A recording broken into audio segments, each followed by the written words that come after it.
নিষেধ করেন, কিন্তু আবু জাহেল তার কোনো কথা না শুনে ক্ষিপ্ত হয়ে ওঠে এবং রাগী কণ্ঠে বলতে থাকে, ওহে জাদুকরী সাপ, তোকে নিশ্চয়ই মোহাম্মদ পাঠিয়েছে আমাকে মারার জন্য। তোকে আমার হাত থেকে কেউ রক্ষা করতে পারবে না, আজকে আমি তোকে মেরেই ফেলবো। এই বলে সাপটির গায়ে আঘাত করতে থাকে। তখন হারিসা সাপটি চিৎকার করতে থাকে, কিন্তু নিষ্ঠুর আবু জাহেল তাকে আর মুক্তি দেয় না। কিন্তু সাপটি এত আঘাত সয়েও কোনো আক্রমণ করে না, সে ছোবলও তোলে না, শুধু আকুতি মিনতি করে বলতে থাকে, হে আল্লাহর বান্দা, আমাকে ছেড়ে দাও, আমি তো তোমার কোনো ক্ষতি করব না, আমি শুধু হযরত মুহাম্মদ সাল্লাল্লাহু আলাইহি ওয়াসাল্লামের সাথে দেখা করে চলে যাব। কিন্তু নিষ্ঠুর আবু জাহেল তার কোনো কথাই শোনে না। সাপটিকে এক পর্যায়ে মারতে মারতে আধ মরা করে একটি খাঁচার মধ্যে বন্দী করে রাখে।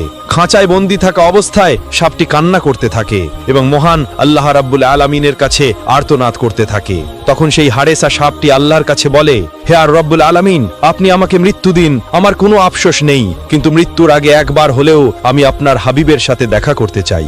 রাতের বেলায় আবু জাহেলের ঘরে প্রদীপ জ্বলছে নিবু নিবু করে। মোজালিদা কম্পিত কণ্ঠে আবু জাহেলকে তখন বলতে লাগলো, হে ওমর ইবনে হিশাম, আপনি এই সাপটিকে কি করতে চান? ও তো আপনার কোনো ক্ষতি করেনি, এত মেরেছেন তাও তো আপনাকে কোনো আক্রমণ করতে আসেনি, ওকে ছেড়ে দিলেও তো পারতেন।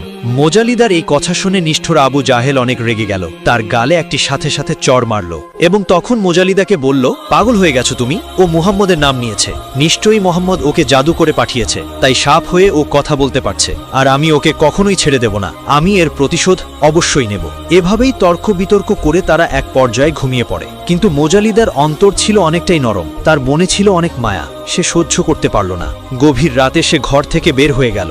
সেই সাপটিকে মুক্ত করার আশায় সে এক পর্যায়ে সাপের খাঁচাটির কাছে গেল। অন্যদিকে মুজালিদার ঘর থেকে বের হওয়ার পরপরই নিষ্ঠুর আবু জাহেলের ঘুম ভেঙে যায়। আবু জাহেলের পাশে মুজালিদাকে না দেখতে পেয়ে আবু জাহেল এক পর্যায়ে